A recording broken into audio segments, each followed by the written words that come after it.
Bonjour!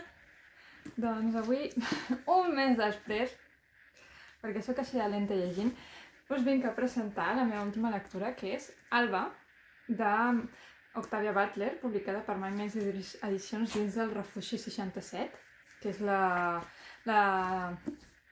a dir la saga, però no és saga, és la col·lecció de clàssics. I aquí està Milo per acompanyar-me. Spoiler alert! Bueno, pues eso, pues m'he llegit Alba i la veritat és que m'ha agradat molt. Jo soc Timo Ancari. Vale? Llavors, de què va? Va d'una dona i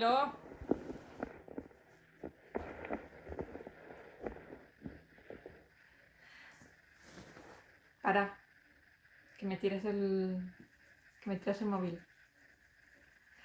Bueno, pues va d'una dona que es desperta en una habitació impersonal i blanca. Milo! Tira per allà. Que es desperta en una habitació i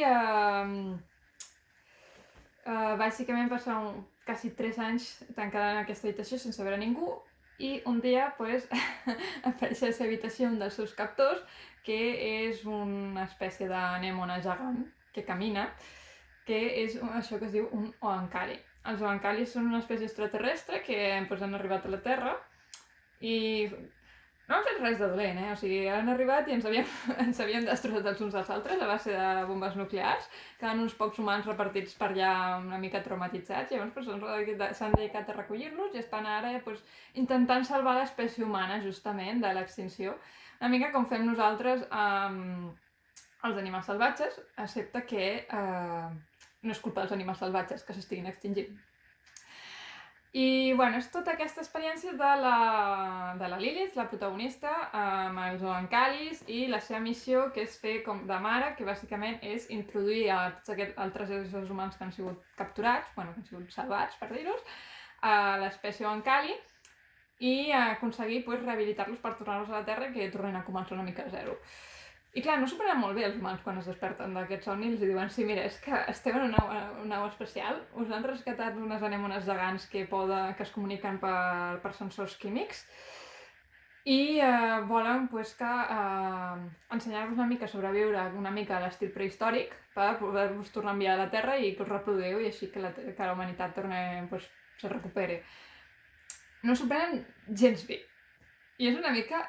A mi el que més gràcia m'ha fet és la ironia de dir, és que nosaltres ho hem fet tantes vegades, això de capturar animals salvatges que estan en perill d'extinció i intentar justament reproduir-los en captivitat per alliberar-los al mitjà salvatge.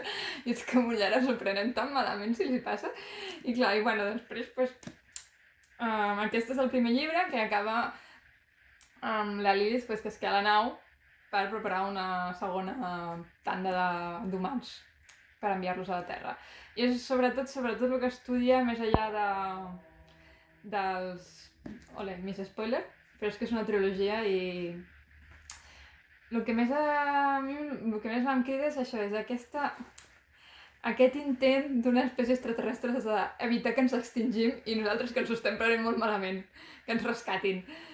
I clar, els Oankalis el que diuen és que ja, no volem que simplement torneu a la Terra i us oblideu que hem estat aquí, sinó que volem ser socis d'intercanvi, com els diuen ells, que és bàsicament coexistir i ajuntar justament les dues espècies per crear una nova i millor.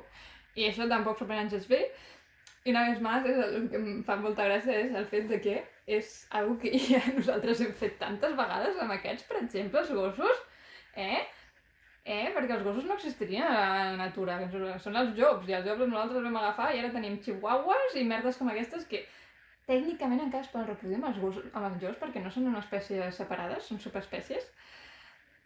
Clar, i ara tu em vens tot aquest grup de 40 humans que es cabregen perquè els diuen que sí, no, us volem millorar i eliminar aquestes necessitats que teniu de barallar-vos entre vosaltres perquè sigueu millors persones. I s'ho prenen malament, i és com un... És que nos lo tenemos merecido, coño! Bueno, doncs no sé molt bé cap on anirà Octavia Butler a la següent, però no puc esperar a que ho prenguin la segona part. De fet, és molt guai perquè justament com ho vaig acabar de llegir, van començar a posar per Twitter els de Mai Més Llibres que ja estaven preparant la segona part. I jo, sí! Que...